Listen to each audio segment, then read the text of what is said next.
All right, we're back for another episode of Stream of Thought, episode number 48. 48. And we begin by talking about, what did we start with? Well, for a brief moment we talk about how your mom recognized me when I was an extra on Chicago Med. On Victor's the episode extra that it work. Just aired. Yes. So we talk about that for like 5 seconds, and then we talk about my story on the Metra. Oh man. A little bit of a delay. Oh, Put people a on the Metra. Kink. Oh, people. Oh my goodness. Psychological examination. Man. Fascinating. Some of the people that you run into, true characters. Well, and on the note of characters, we transition from the human psychology element into the field of, dare I say it? Do it. Religion. Oh, God. Gasp. And nonprofits. And what did we talk? I can't remember what we talked about specifically. We covered the things. gamut of all of these different aspects, so Yeah. it's really worth a listen. Definitely. So episode number 48, Stream of Thought. We hope you enjoy.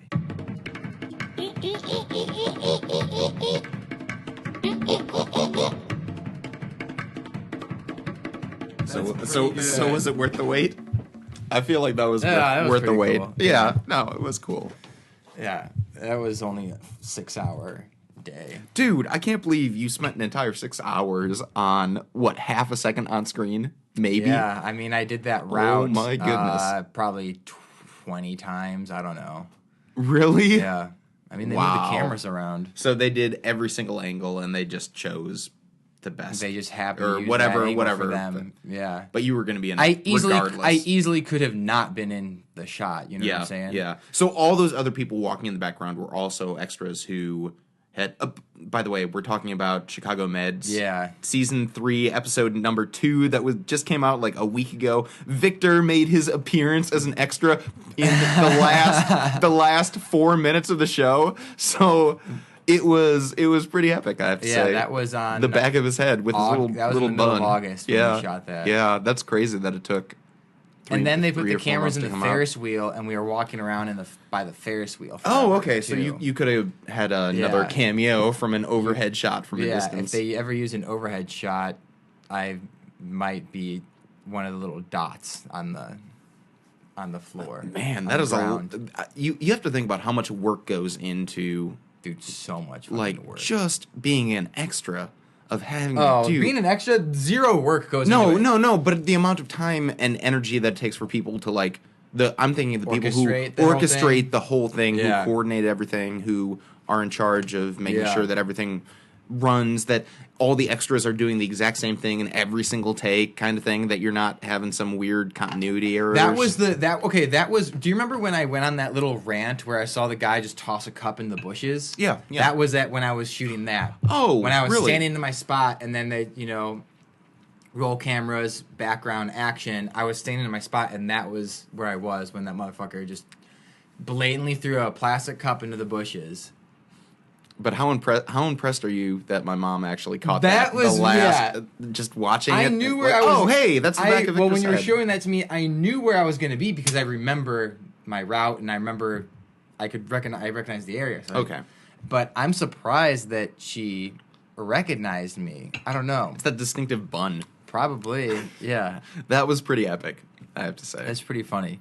Does that rekindle any sort of desire that you have to continue doing extra work? Oh, absolutely not. No. I was actually just talking to someone the other day who's in my stage combat class. I was telling him, the first time I was an extra on Empire. What is stage combat, by the way? It's exactly what it sounds like, stage combat. Okay. Like punching and slapping and falling down and not getting hurt. Oh, like WWE type. Yeah, but except there's no suplex or chokehold. Oh, well, I mean, actually, we learn how to choke people and everything. All the stuff all the violence you see, make it look real when it's not. Oh, there's classes for that to teach you how to do that. So I'm in a class, but that's a really short class. It's only a 4-week Interesting. class. Victor learning how to act out violence. But anyway, I was talking to one of the guys, and I told him when I was an extra for the very first time, it was so magical. It was amazing being on set, seeing the cameras, all the other people. And I told him, I was like, dude, by the 4th time I did it, I was like, done. I'm done with this. It's just so time consuming and extremely exhausting to do. And you see the results too, and it's like, I mean, for the amount of time and energy that you put in just by showing up and being... It's cool. I tell people it's a cool experience for anybody, but I wouldn't do it more than a handful of times because you get burned out, and it's just like, after a while, it's just like, it's not worth my time. You know. But you said you might have a cameo in an upcoming movie. Oh, Widows. Yeah, I'm pretty sure I do. So that'll come around when it does, which we shot. That was in... I don't know when that's coming out, actually. I was about to say... Widows? No, just Widows. Widows? I have no idea what it's about. Movie, it's Netflix, about Widows. Amazon? It's a real movie. Being released directed in theaters? by Steve McQueen, who won an Academy Award for 12 Years a Slave. Colin Farrell's in it. That's the only person I can remember. Is it like a Sundance film? I don't know, but I really want to tell my Metra story right now. All right. Okay, so... You know how I take the train to the city, you know? Yeah. And I will sometimes I drive, you know, but I was taking the train because I wanted to catch up on some reading, and I just didn't feel like dealing with traffic to the city.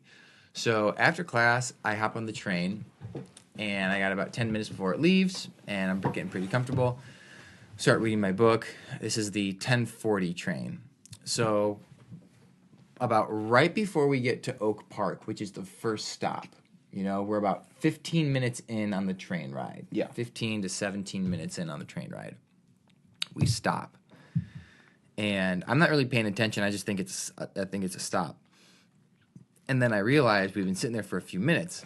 And, you know, they say, sorry, ladies and gentlemen, there's a delay. Well, before they actually say that, the Siri Metra, whatever the hell, you know, says... Oh, the app alert. Yeah, whatever the hell. Well, no, I'm saying the whatever the robot voice is, not a person on the PA, but, you know, this Metra train is currently operating 10 to 12 minutes behind schedule. Mm-hmm. We apologize for the inconvenience. Yeah. So I'm like, fucking A. Like, I'm already getting home late, and I have to work at 6 o'clock the next morning. Like 10 to 12 minutes. On the 10:40 train, that gets you in at about 11:30. Yeah. 11:25. 11:25. Every minute is precious because I'm going to get home, I'm going to eat, I'm going to go to bed. Crash. You know? And so I'm like, fuck. So whatever. And then some guy walks in, the conductor walks in and says, hey, did you guys hear that?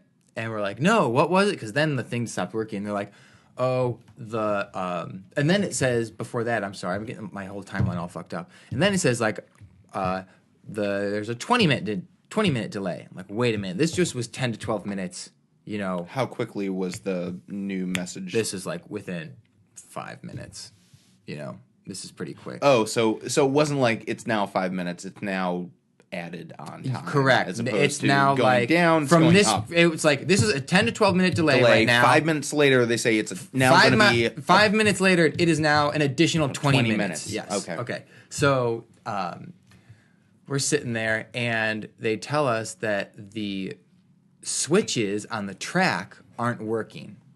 You know what I'm saying? Because on the Union Pacific West line, there's typically 3 tracks. Yeah. And the switches aren't working. And so I'm like, fucking hey, you got to be kidding me. Yeah. And they're not working, but the kicker is there is a freight train that is in front of us that currently is also having to use the switches.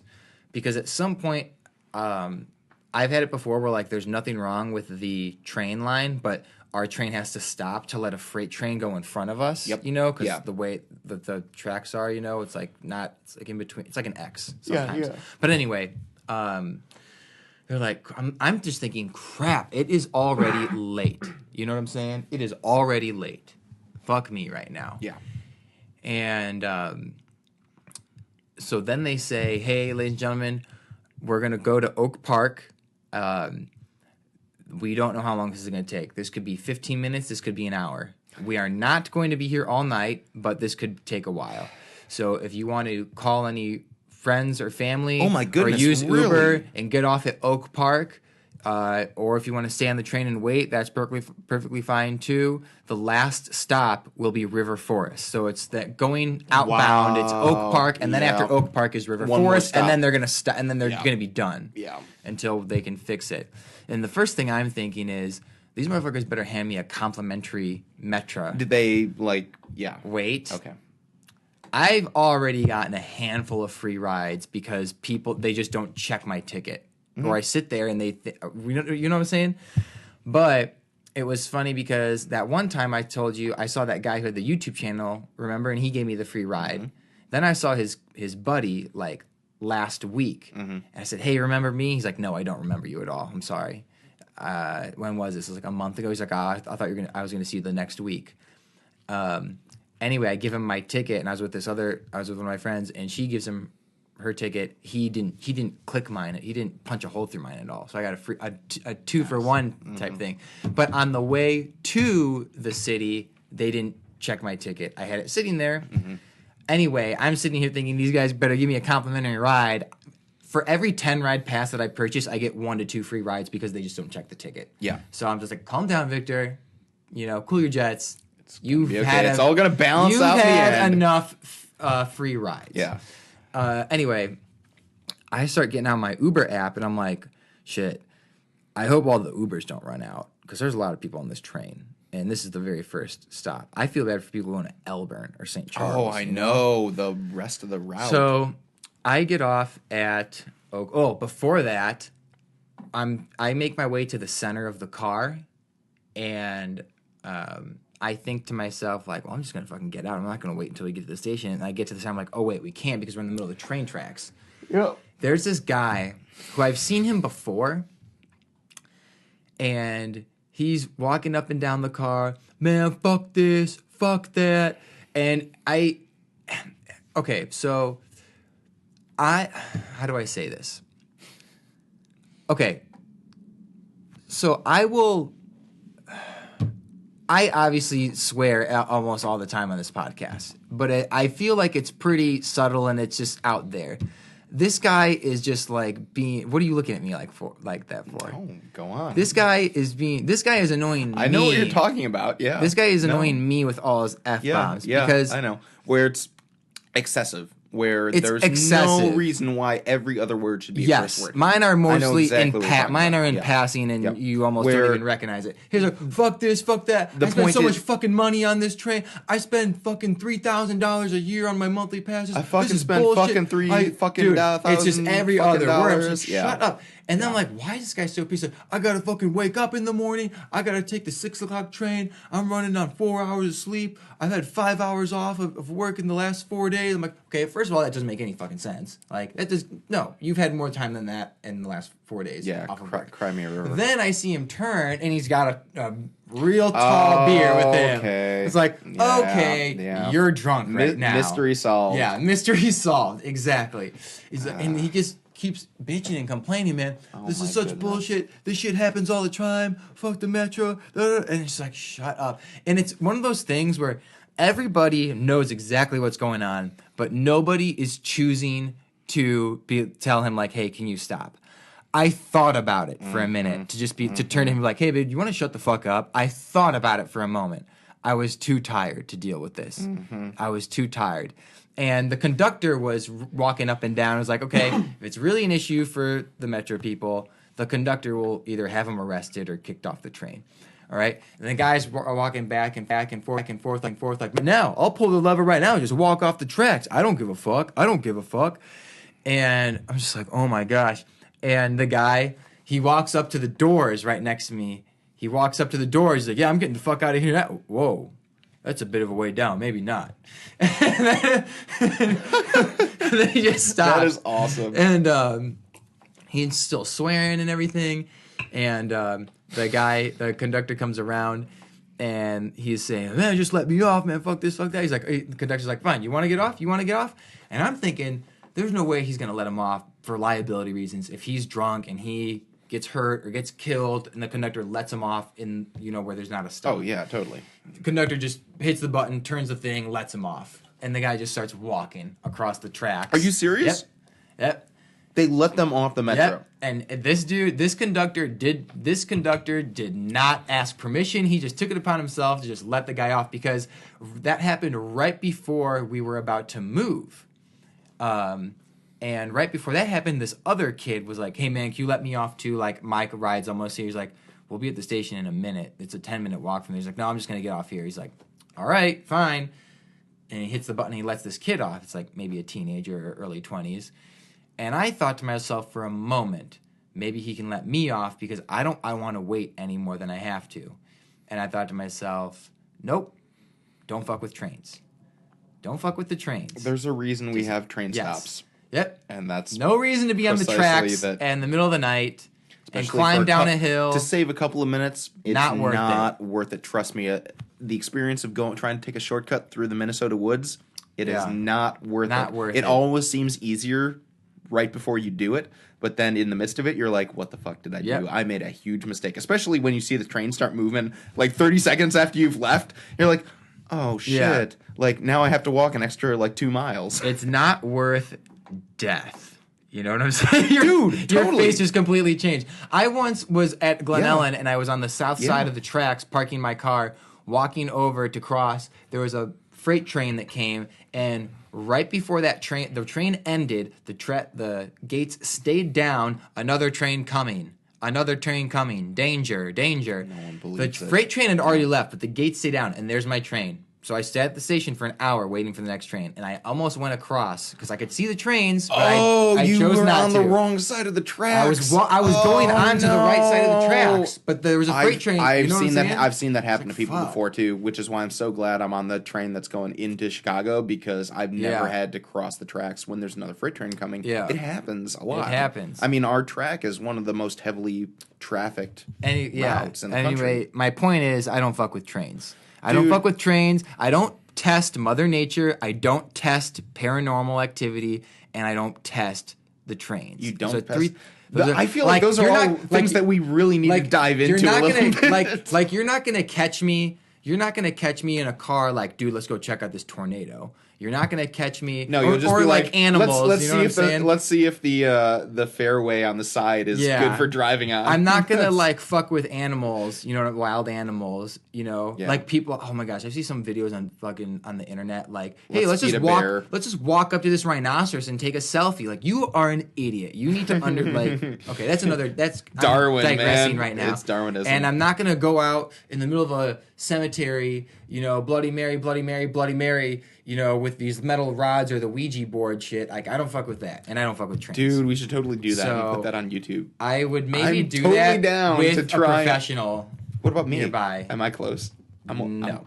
Anyway, okay. So I'm at the train. I'm close. Literally, the kid gets off, and 5 seconds later, the train starts moving, and the doors are open when they're about to move, and the guy the engineer had radioed the guy. He's like, "Oh, I just let a drunk passenger off because the doors had." He could tell the doors are open. So the drunk guy, and then a minute later, the kid got off. Yep. Anyway, we get to Oak Park.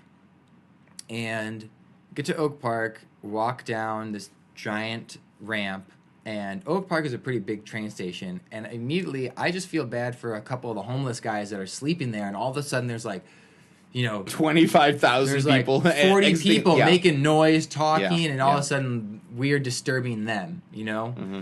And it's funny because it's cold outside. People are getting Ubers, and everyone's like, it's so weird just to see people who are, and no fault of their own, like our parents' age, on the phone, like, oh, do you see the Fridays? Like, we're right by the Fridays. That doesn't help an Uber driver. Like, you can drop a fucking pin and show and tell them exactly where you are on the Uber app. Yeah.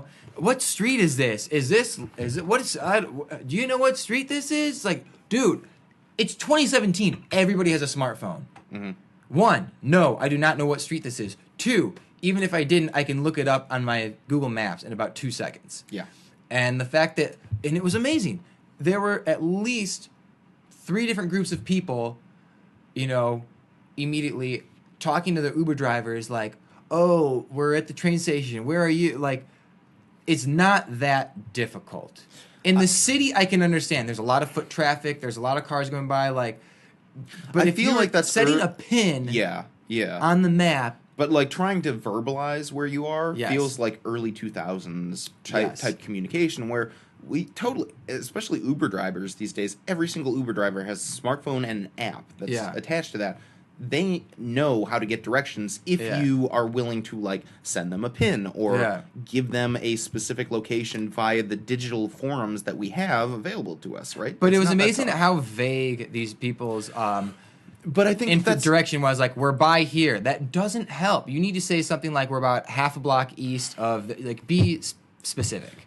Yes, and so we're in that sort of middle ground of where in the past everyone knew directions and street names and stuff like that. Even if you were dropped off at Oak Park, people who knew Chicago would be like, oh, these are some major streets around me or something like that. Whereas now you can pinpoint exactly where you are. People don't know the exact street names, and so you have that middle divide of, well, you know, let me try and sort of vaguely describe. I don't know the street names. I don't really know the general area, but I don't know how to send a pin, for example, because I know a lot of people my parents' age who have no idea how to identify their location on their smartphone when it's easy enough to do, right? Well, dropping a pin, okay, so setting your location on Uber and dropping a pin via text message or something like that are two completely different things. Exactly, yeah. But I mean, they're two methods to accomplish the same goal. But when you open up your Uber app, your pin location by default is exactly where you are standing. Yeah, I would figure 99% of the time. Sure. Every once in a while, it's like this weird shit where like it says you're a half block down when you really aren't. Like yeah.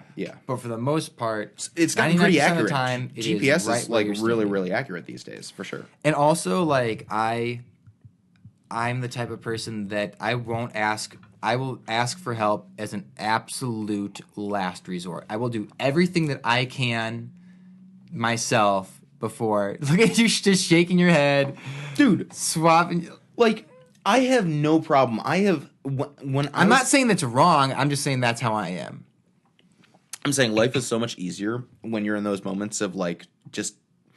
Okay, take, for example, when I had to go to the courthouse maybe 2 or 3 months ago, and I was traveling by bike. It was cold out, so my phone died at about 40%, and this was back the old 4S, so it didn't have a lot of battery life.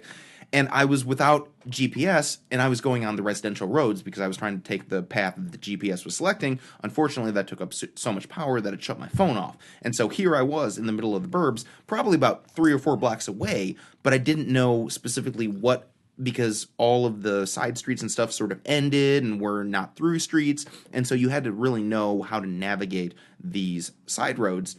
And my phone died, and I'm like, oh my God, like, great, I don't know what road to turn on now, and I have to be there in 15 minutes, and I'm 4 blocks away, so I'm close, but I have no idea where I am. So my initial response was to be, first person I see on the side of the road, it was this guy who was mowing his lawn, stopped my bike, I'm like, hey, I'm so sorry to, like, interrupt you. He stopped his lawnmower, and I'm like, hey, can you just tell me the fastest way to get to the courthouse? My phone died, and I don't know how to get there. And he's like, oh, yeah, just go 2 blocks over, take a right, two more blocks, take a left, and you'll see it right there. I'm like, awesome, perfect, great. 2 blocks, perfect. I saw it. And it was one of those things. I got there with like 5 minutes to spare or whatever, but I couldn't have done that if my initial reaction wasn't to be like, I need to find the nearest person because people who live in the area will obviously know the best directions. All right, I'll be honest. So, yes. Let me just say something real quick. That's my feedback. I'll be honest. I had a moment of narcissism thinking that I was so much better than everybody else because I knew what I was doing and people were struggling. Okay. All right. Okay. Yeah, no, we get at the root cause of the problem right there, man. Dude, we're all like that. I kind of felt like an asshole at the time and a little bit right now, but I was like, oh, whatever. This is a little bit right now. You know, people are just trying to help themselves out. Look at all these dumbasses who don't know where they're going right now. Look at me. I know exactly what I'm doing. Look at all these peasants. Look at all these peasants on their cell phones trying to young and beautiful, know exactly what I'm doing. Right. I absorb it through osmosis. I've never spent a minute in Oak Park, but you know what? I know this land. I'm a Chicagoan by heart. Yes, man. Dude, I totally empathize with that. I absolutely empathize with that. Man, I can tell you, though, removing that pride and ego, even in the Chicago way, and just being like, ask for directions, even in the, like, right now, even when I go into grocery stores or hardware stores or whatever, my first reaction is if I can't find something within the first 5 minutes that I'm in there, I'm going to look for the nearest employee. And when Ray and I were picking up the webcam for the drywall doctor, we walked around. We asked employees. Guess what? Most of the employees don't know either. Like it was absolutely nuts. I don't ask retail employees where things are because I feel like I'm bothering them. People, yes, and people our age right now, it's like their reaction to me asking specifically what aisle something in is like, you have a smartphone, like you should be able to find this out yourself, kind of thing. And I feel like that's a pretty typical attitude that we take even in those instances of being on the train where we get off and we're like, we got this. Well, like we have a smartphone. We should be intelligent enough to be able to answer these questions. I was driving with my mom somewhere on the highway, like in Indiana or something like that, and I couldn't find exactly where I was. And she's like, "We should just ask someone." I was like, "No, we're not doing that. No." And what is up with men and directions? And I'm just like, "No." And then finally, like 20 minutes later, I conceded and was like, all right, we can ask directions now. 20 minutes wasted. You could have just shortcut that and gone into that. That is my philosophy these days, is that so much time and energy is, and you get to form really positive, even if they're very short relationships with people. Yeah. You like when you ask somebody a question and are super grateful for their response and say thank you for doing that. You get that sense of euphoria of, oh, I just had a positive interaction with somebody. They helped me out. You could see my gratitude, and it was a good thing. I got something else for you that's really going to make you laugh. God. So, all right. I was driving to the city. I was on Saturday, and I'm going down LaSalle, and I'm sitting at a red light, and there's someone next to me at the red light, but they're in the left turn lane. And I hear someone honk their horn, and I don't look over because I think to myself, it's someone that like got mad at me or something like that. Oh, like, you thought it was like directed at you? Yeah, so I'm like, I'm not dealing with this bullshit. Like, this is probably someone who just wants to be like, hey, you know what? You got to be somewhere real quick. You got to cut me out or some dumb shit like that. They honk again. I don't do anything. They honk again. I look over and it's a woman. And she's saying, and I'm not saying that like to be. I'm just saying this is part of the story. Ignore my physical reaction. It's a woman who's saying, well, I'll say this because because immediately I saw that it was a woman. I did not feel threatened. Right away. So I was like, okay, what is it? Like my defenses came down. If it was a man, I would have been like, what the fuck does this guy want? Yeah, you know, like aggressive alpha, alpha exactly. Combat. So she says, hey, do you know where the Moody, do you know where Moody is? My Google Maps keeps saying it's in front of me, and then when I go down the street, it says for me to turn around. And I say to her, like, I think it's just up a couple streets, because I couldn't remember exactly where it is, but I see it all the time, but it's one of those things where it's like, it's just in the background, or like when I'm going to the city. You don't process that. Yeah, I don't process exactly where it is. Because you've never been there or But it's like, I think it's over here, but I can't. I said to her, like, I think it's either over here, but it might be back there. Like, your feeling might be right. And then the light changed green. It was like, but I can't be. I said to her, like, I think it's over here, but I don't know 100%. And then in my mind, it's like, well, light's green, gotta go. And then I drove, and I kind of felt bad for a minute. But I kept thinking to myself, like, why would Google Maps keep doing that? I was like, I knew there was something that I couldn't exactly pinpoint. And it was because the Moody Bible Church is exactly where I thought it was, which was at the corner of LaSalle and North Avenue. The Moody Bible Institute is the exact opposite direction. Yes, I know that. Because when she said it kept making me go forward and then go backward, I kept thinking to myself, like, well, I think it's over there. And then I thought to myself, there's two different locations. And then I thought to myself, but wait a minute. I think it's over on Chicago Avenue. So then she, in turn, confused me because I never really paid attention that there were two separate buildings. One's the church and one is the actual campus. Yep. And I thought it was funny because, like, she caught me off guard. And then I started thinking about it as I was driving. But I also, how many times are you in a position where you're asking someone for help and then the light changes green? And if it was on the sidewalk, I could have totally helped her out. But it's like, well, the light's green. I'm not going to be that asshole that just sits there. You know what I'm saying? Yeah. Dude, that's a tough one. Because that made me think, when you were saying that, of being in Minneapolis on the train with that dude who was bleeding all over the place. And my two friends in Minneapolis are like, we need to help this guy, and we're not leaving until we help him. As opposed to just, you know, I was disappointed. Everyone has problems, and people will deal with them how they will. Well, we are not meant to sort of intersect with those problems because we have issues of our own. I was slightly disappointed only because I couldn't give her a definitive answer. And in those moments, you're confronted with that choice. But I didn't feel bad because, like, we're in the middle of the city. It's daytime. Like, there's someone else that she can easily ask. You know what I'm saying? It's not like we're in the middle of nowhere or something. Or and any little bit of, like, the fact that you actually engaged with her, I think, is a good thing. Yeah. Because, I mean, like you said, I found when I've had to ask directions for multiple people, I get closer, right? They give me directions that are sort of in the proximity, so I get closer, ask somebody who's closer there. Okay. So I would assume that would be what she did. It's like, oh, okay, so she followed your directions to wherever she was. She'll ask somebody else, be like, oh, it's because right down the corner. I left her with like, yeah, it's about 2 blocks up. I didn't say yes, it is. I totally like. It's 2 blocks up, I think, but I can't be certain. Because I had that happen a lot, both in New York, and I have that happen around here occasionally. But my attitude is, if I generally know where an area is, I'll be like, okay, I'm not quite certain where it is. If I have my phone with me, I'll try and help them out with the GPS or whatever. But I'll say, it's in that general direction. Ask somebody, you know, when you get closer to that intersection, specifically where it is. I just have a general sense, but that tends to go over the best when it comes to responding to people who are just totally lost. They're just grateful for, like, being pointed in the right direction, because I can't count the number of times that I don't even know if I'm going in the right direction. It's like, keep driving for like a half an hour, and it's like, oh, damn, I must have passed something.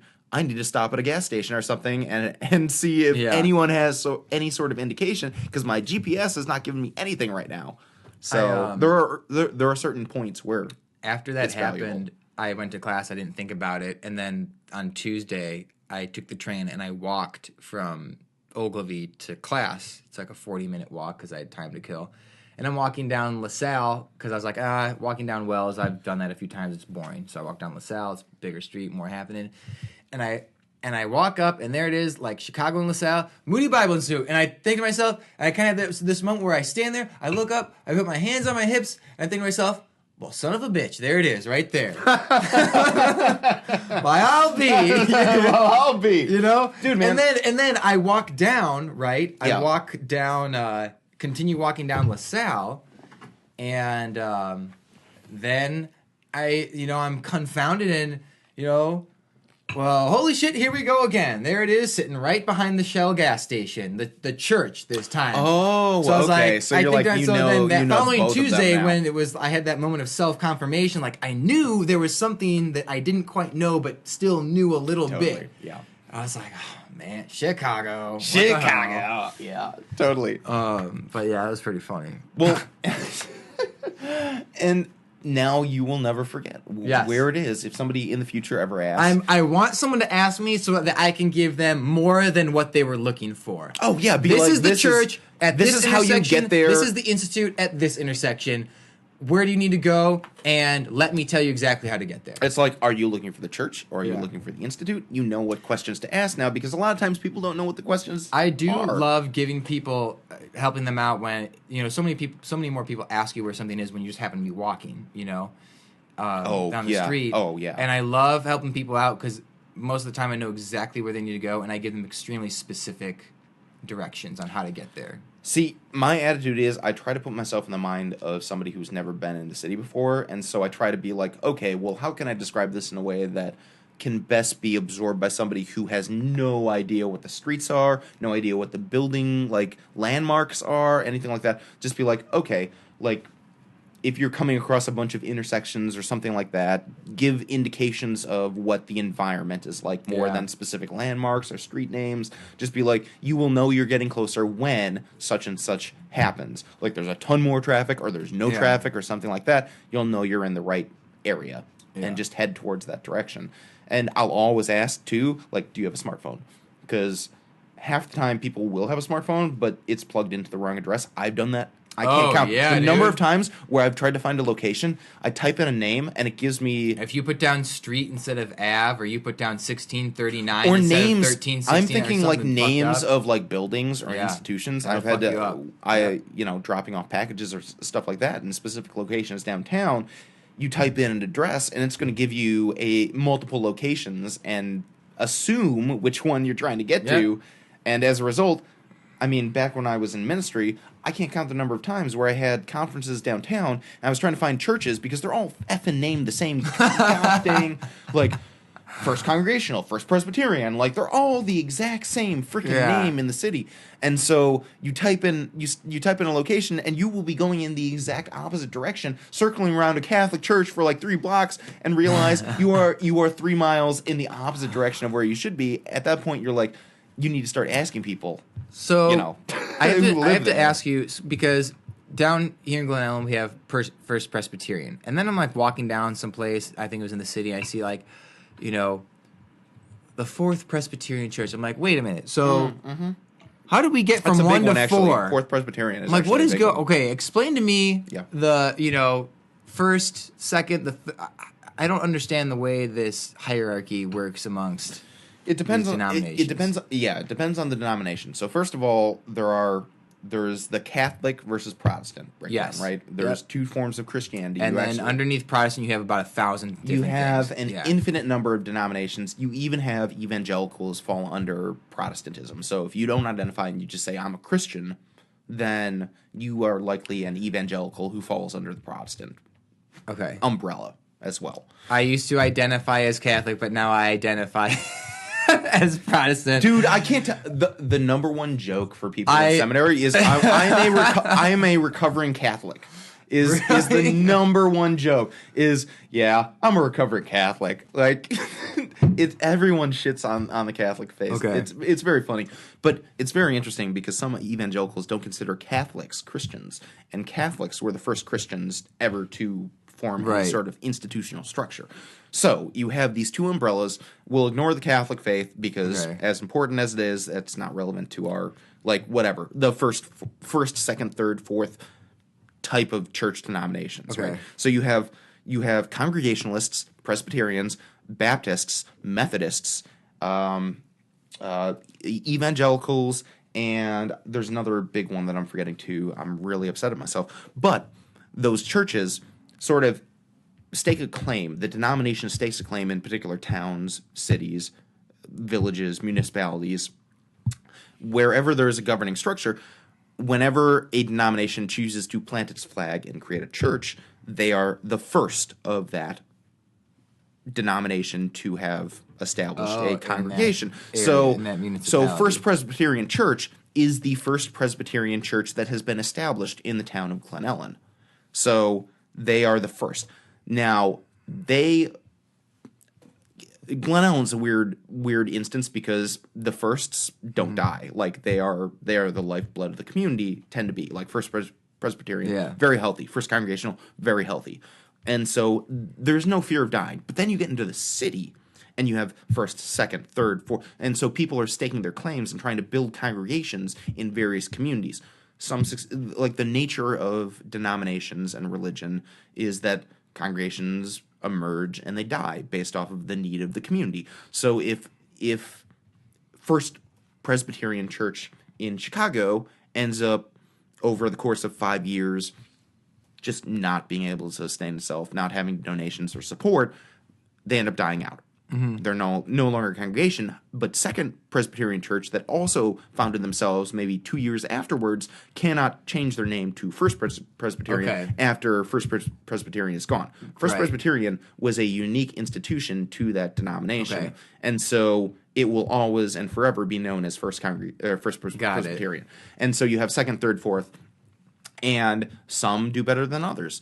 And you have like Fourth Presbyterian, actually. I think it might be actually Fourth Presbyterian is a big church in Chicago. It's one of the denomination churches that ended up picking up a huge amount of support because of what they had to offer, and so they became the main name, and so everyone knows Fourth Presbyterian Chicago. That's where the Progressive Youth Conference takes place. Okay. It might be actually Fourth Methodist. It might be a Methodist congregation. It was Fourth something. It's for something. It's a big one though in Chicago. Presbyterian or Methodist. I can't remember. But it all depends on the community and if congregations before then have sort of died out, or multiple churches in the same denomination have been like, this city needs multiple churches. We're trying to expand our whatever. And so, does that make sense in the progression of why there are first, second, third, fourth type of churches? Do churches ever, to a certain degree, when the leaders of the church get together and be like, all right, what can we do to get, like, is there rivalry among other churches in the area? You know what I'm saying? Like, is it almost become business-like, where it's like, okay, we got to figure a way to get these numbers up and to get people from this church to start coming over to our church? It's weird because there's very different dynamics. So you have urban, you have suburban, and you have rural. Urban, people don't go to church. Like, people who live in the city generally don't go to church. And so it is an attempt to try, a lot of churches in the city try to appeal to urban lifestyle, concerns and conditions. And so, frustrated with traffic, like, come to church. Like, like don't know what to do about all the homeless people on the street, and like, should you give them money or something? Like, come to church. We'll answer those questions. Like, it's scenario specific. And so you have a lot of congregations who are trying to sort of tailor their message in the city to people who would normally not go to church, but can also find applicable value to actually attending service. Then you have suburban, where everyone goes to church. Like, not everyone, but I would say a good 70% of people go to church. Oh, for sure. And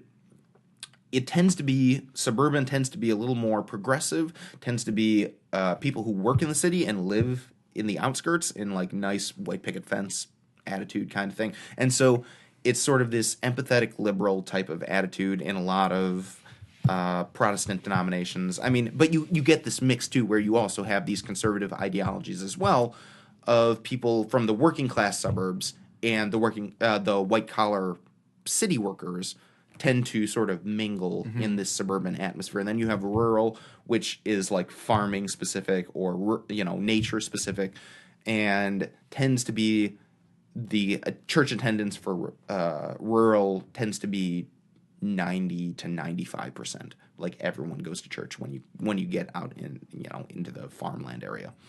And so I don't know if that really that helps. addresses your questions, but nice insight. People are aware in different contexts what is going on, religion speaking.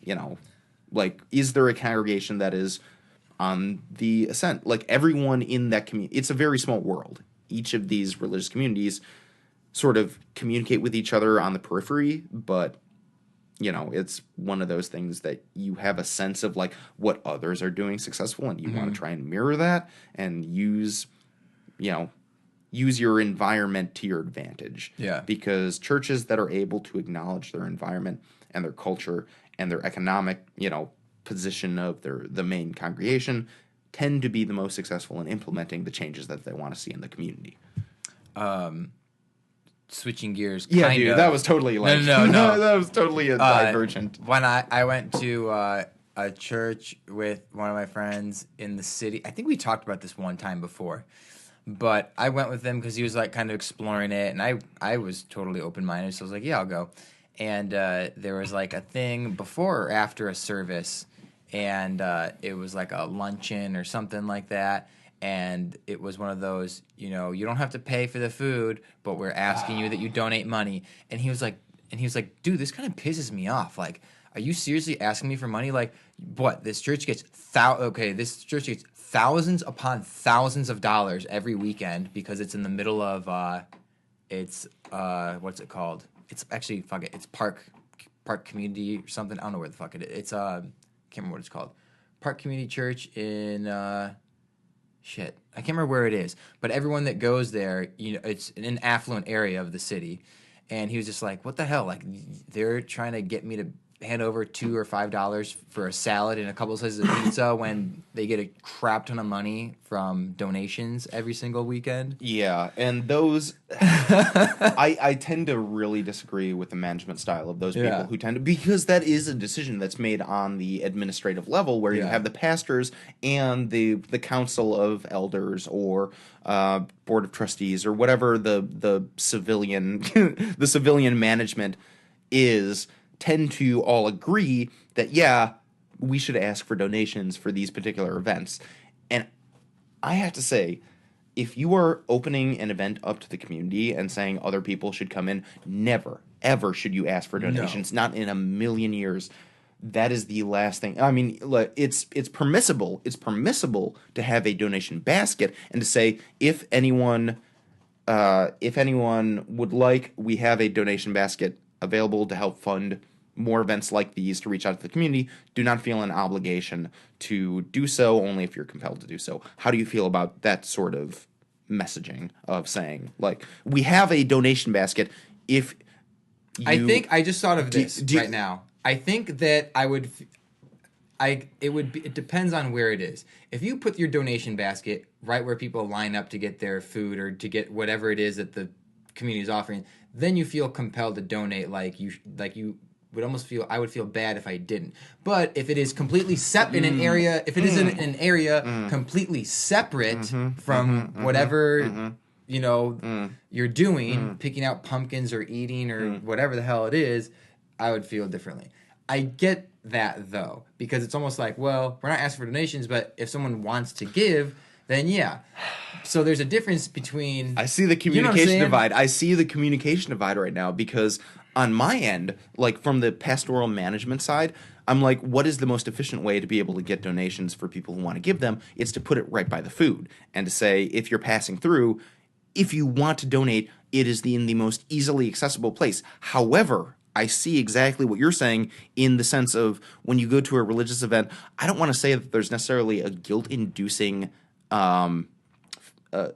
perspective that's put on you or a sense of like you need to be holy in this space, but I think that there is a lot of times, and as a result, people feel compelled when it's only suggested to donate money. And so when you are passing through, like for me, when I go to a church event where there's free pizza and they have a donation basket at the outset, if I'm not in a financial position to donate, I do not feel guilt about not being able to donate. And I know that people around are not, at least in good congregations, not judging me for not putting $1 or $5 or $10 into the donation basket, because there are plenty of people who will be able to compensate for that, who are who just want to support a good cause, right?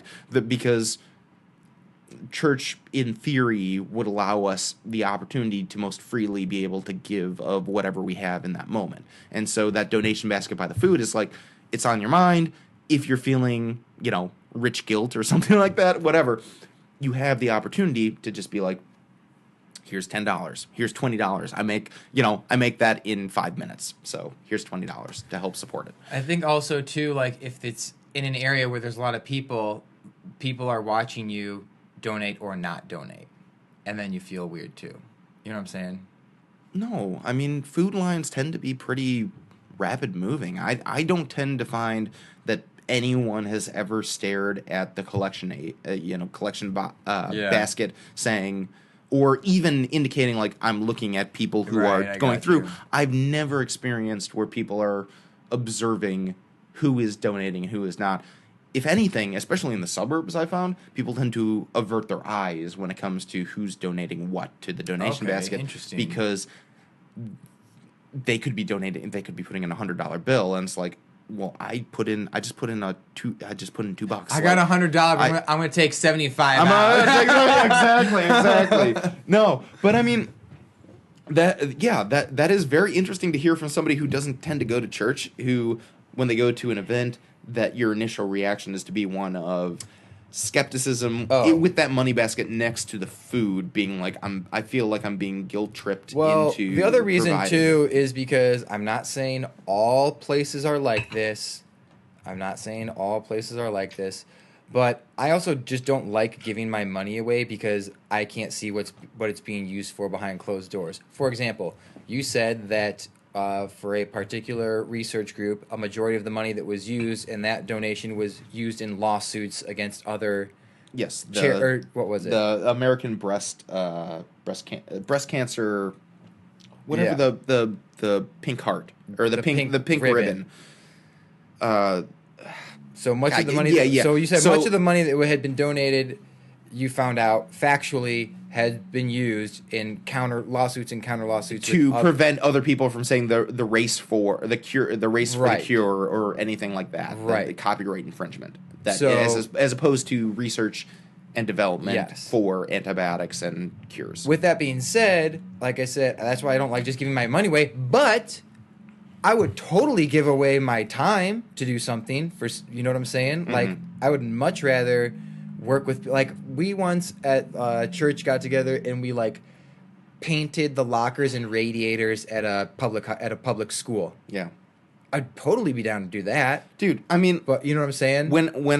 I like to be involved, I guess I should say, rather than just give money away and not be connected to whatever it is. I'd rather be involved. And this may be getting a little too like specific or neurotic, but when it comes to the way churches organize and operate themselves, it tends to be more what of material gain can you give us, not necessarily what human capital can you give us. Because I found when asking people, especially of our age, the millennial generation, to get involved and actually implement sort of change, be on council or attend an event, like help be, collect tickets or something like that. Something simple, something that only takes a couple of hours. They don't have to do any plan. Teaching Sunday school. You know what? I'll give you you can read the lesson when you come in. Whatever. Just simple stuff. You only need a couple hours out of your time. And it's so much more valuable than money because you can see like what you are doing. You can see the change that you are impacting. You can see all of these things that you're engaged with on a very intimate level. And churches don't utilize that enough, where at those pizza parties, they don't say, well, how can we draw an individual into this community and get them involved? Because I think a lot of people like you want to do something, want to make a positive impact on the world without totally destroying their wallet or inconveniencing their schedule. And people are open to it, right? If you've got a couple of free hours, you're more than happy to donate your time. And it's a matter of churches and nonprofits, I'll say nonprofits as well, being able to utilize people's willingness and support for a particular cause to say, come be a part of this. All you have to do is give 2 hours of your time whenever it's convenient to you. People's willingness to be involved is so much more valuable than $1. And I think that people want to be involved in creating and building something big. I mean, we want purpose and meaning in our own lives. And so, I mean, for me, it's just a matter of utilizing people's passions and saying that, as economically efficient as putting that donation basket out, it could be something alternatively. Put your name down if you're willing to donate a couple of hours or an alternative to actually donating money, because you see that and you're like, well, I can't donate any money, or like I'm not willing to donate any money, or whatever your reservations are. But to say, maybe I'm willing to get involved, or something that opens that door to future involvement can continue the cycle of participation, where maybe I'd want to be notified of future events. Maybe I'd want to offer my time for a couple of hours. Maybe have a checklist of saying what I'm willing to do. Like, I'd love to know whether there's another free pizza party. Tell me, sign me up. Come to a couple more, talk to more people. They say, oh, you should come back for service. Mm-hmm. And it becomes this self-fulfilling prophecy, as opposed to on the outright out and out saying, we have guests, they have potential money, let's try and use the resources in the moment, as opposed to saying, this is an investment. This is we're not planning on making any money out of this. Mm-hmm. We're planning on investing on human capital, because human capital is what makes any organization run. How often in your experience in the church since you were a child, and I'm just using church as an example, but any nonprofit, how often is money spent on frivolous things that are really of no importance? For example, I recall seeing in some churches that I've been into for service that friends have invited me to go to, I think to myself, there is absolutely no reason to have a flat screen TV on the wall right over here. There's absolutely no reason to have a flat screen TV in the floor with plexiglass over it so you can see information as you're walking in. That's what they call disposable income. You know what I'm saying? Yeah. Yes. Yeah. I would say, generally speaking, most congregations, you only see this in churches that have excessive revenue for whatever reason. I mean, there's a lot of different reasons why churches can afford to be able to do those sort of things.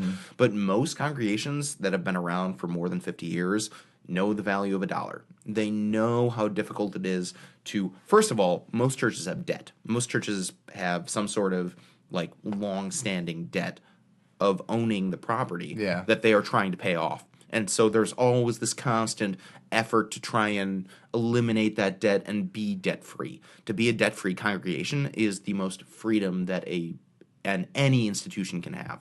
And churches are a lot of times reliant on whether it's government subsidies or whether it's the leniency of tax law as it relates to religious institutions.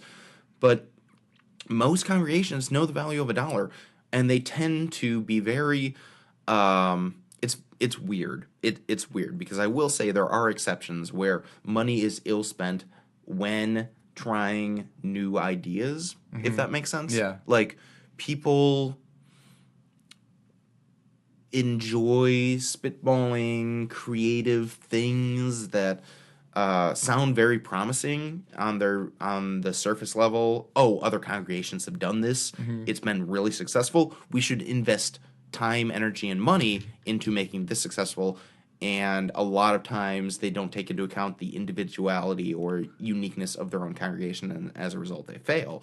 But, I would say more often than not, churches and nonprofits in general are probably some of the most economically efficient institutions that we have in American culture today. Interesting. It really is. I mean, the money comes from the generosity of others. And when you are relying on the generosity of others, you better have something to show for it. Because if you don't have anything to show for it, donors are going to say, what is my money going to? My money is not going to anything. I'm not seeing any results. I'm going to stop giving. And if you are feeling that as an individual, it's likely others are feeling that as well. And it tends to be a trend. And so you see these trends of congregations spend their money well, know where to focus their energy and resources, and then others who don't. So interesting. Yeah, that's sort of. Is it interesting or no? It is. It is very interesting. You thought that was a default word? I see your eyes, and I see your level of interest right now. I'm trying to be reflective. It is all interesting. I was about to say right now, is there anything else you'd like to add? No, man, we didn't even get into your work boots. I know. I mean, that was just that's cool. Nothing too crazy with that. I can mention it next time. Yeah, but I guess if you've got a problem, go to church.